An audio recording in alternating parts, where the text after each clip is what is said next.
Technology has given rise to new waves of diabolical criminals, from crypto scams that target people with disposable income to online scams that target people looking for a bargain. It all adds up to billions of dollars stolen from hardworking Americans every year. So what's a savvy shopper to do? We get some timely advice from the Better Business Bureau in this week's Tech Byte. Tech Byte, sponsored by Epico's Comics, Cards, and Games. Up until the last few years, we were seeing about $10 billion lost to fraud, and that comes from the Federal Trade Commission, but with information contributed by organizations like Better Business Bureau. And now we've seen it jump to $12.5 billion, with the majority of that jump being attributed to investment scams.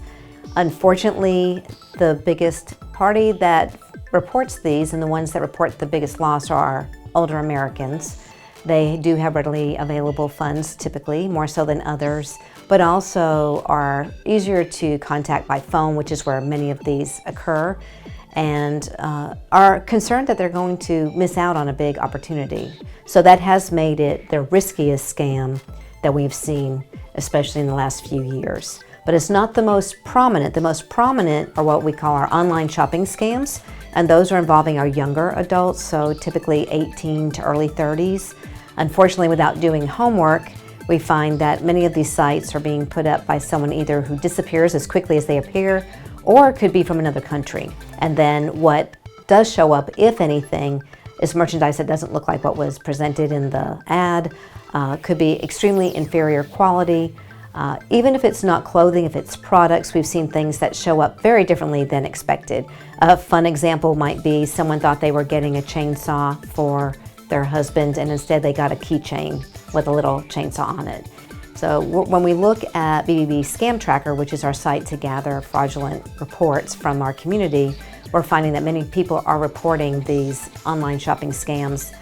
Younger adults may not be as familiar with taking the time to do research first, and that's why it's a great opportunity to be here and remind our younger folks that you do want to still do research. If you are ready to do a purchase, that you make sure it's a secure site. So you need to look for the protocol at the top of the URL to change to HTTPS. It's the S at the end that says it's secure, and also look for a closed lock and just click on there to make sure it's confirming that it is a secure site.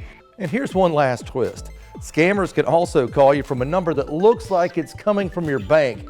Then they'll start peppering you for things like your social security number or your account number. Well, hang up on those jokers immediately. Then call the number on the back of your credit or debit card. That way you know the conversation is on the level. For this week's Tech Byte, I'm Andrew Harrison. Tech Byte, sponsored by Epico's Comics, Cards, and Games.